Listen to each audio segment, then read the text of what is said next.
Hello കൂട്ടുകാരെ, പെബിൾസിലേക്ക് സ്വാഗതം. നമ്മളിന്ന് ഉണ്ടാക്കാൻ പോകുന്നത് മുളക് വട. ആവശ്യമായ ചേരുവകൾ എന്തൊക്കെയാണെന്ന് നമുക്ക് നോക്കാം. 120 ഗ്രാം ഉഴുന്നെടുത്ത് 30 മിനിറ്റ് ഞാൻ കുതിർത്ത് വെച്ചത്, 1/4 ടീസ്പൂൺ കായം, ആവശ്യത്തിന് ഉപ്പ്, 1.5 ടേബിൾ സ്പൂൺ കുരുമുളക്, 2 ടേബിൾ സ്പൂൺ പച്ചയരി. ഇത് നമുക്ക് ഓരോന്നായിട്ട് അരച്ചെടുക്കാം. അതിനുശേഷം വടയായിട്ട് ചുട്ടെടുക്കാം. ഒരു ജാറിൽ നമ്മൾ കുരുമുളക്, പച്ചയരി, കായം ഇത് മൂന്നും ചേർത്ത് നല്ലോണം അരച്ചെടുക്കാം. പച്ചയരി ചേർക്കുന്നത് എന്തിനാണെന്നാൽ വട നല്ലോണം മൊരിഞ്ഞിരിക്കുന്നതിന് നല്ലതാണ്. ഇത് അരച്ചതിന് ശേഷം നമുക്ക് ഉഴുന്ന് ചേർത്തിട്ട് ഉപ്പ് ആവശ്യത്തിന് ചേർത്ത് അരച്ചെടുക്കാം. ആദ്യം നമുക്ക് അരി ഇട്ട് കൊടുക്കാം.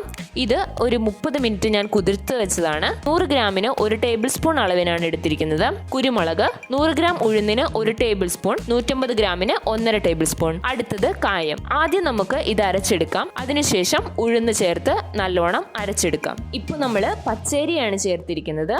പച്ചരി ഇല്ലെങ്കിൽ അരിമാവ് ചേർത്താലും മതി. ഇനി നമുക്ക് ഉഴുന്നിട്ട് കൊടുക്കാം. ഇതും നമ്മൾ അരച്ചെടുക്കണം. 1 ടേബിൾ സ്പൂൺ അളവിന് വെള്ളം ചേർത്ത് കൊടുക്കുക. ഒത്തിരി ഒഴിച്ചാൽ നിറയെ വെള്ളം പോലെയാകും.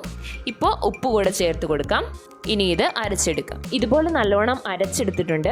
ഇനി ഇത് വേറൊരു പാത്രത്തിലേക്ക് മാറ്റി വയ്ക്കാം. ഇതിൽ അധികം വെള്ളം ചേർക്കരുത്, പാകത്തിന് മാത്രം ചേർക്കുക. ആവശ്യമുണ്ടെങ്കിൽ പാകത്തിന് ഉപ്പും ചേർക്കാവുന്നതാണ്. ഇപ്പോൾ നമ്മൾ അരച്ചെടുത്തിട്ടുണ്ട്. ഇനി ഉരുളകളായിട്ട് ഉരുട്ടിയെടുക്കാം. ഇതുപോലെ ഉരുളകളായിട്ട് ഉരുട്ടിയെടുത്ത് വയ്ക്കാം. നിങ്ങൾക്ക് ഏത് സൈസിൽ വേണമോ ആ സൈസിൽ ഉരുട്ടിയെടുക്കുക. ഇടയ്ക്ക് വെള്ളം തൊട്ട് കൊടുക്കുന്നത് നല്ലതാണ്. കറക്റ്റായിട്ട് ഉരുണ്ട് വരത്തില്ല. ഇപ്പം നമ്മൾ ഉരുളകളാക്കി എടുത്തിട്ടുണ്ട്. ഇനി ഇത് എണ്ണയിലിട്ട് പൊരിച്ചെടുക്കാം. ഉരുളകളാക്കി വെച്ചിരിക്കുന്നത് നമുക്കിനി വട പോലെ പരത്തിയെടുക്കാം. ഇതിന് വാഴയില ഉണ്ടെങ്കിൽ അതിൽ ചെയ്യുക, ഇല്ലെങ്കിൽ ഓയിൽ പേപ്പർ ആയാലും മതി. അതിൻ്റെ മുകളിൽ ലൈറ്റായിട്ട് എണ്ണ തേച്ചിട്ട് വട പോലെ പരത്തിയെടുത്തിട്ട് നമുക്കൊരു ചെറിയ ഹോൾ കൂടെ ഇട്ട് കൊടുത്തിട്ട് എണ്ണയിൽ പൊരിച്ചെടുക്കാം.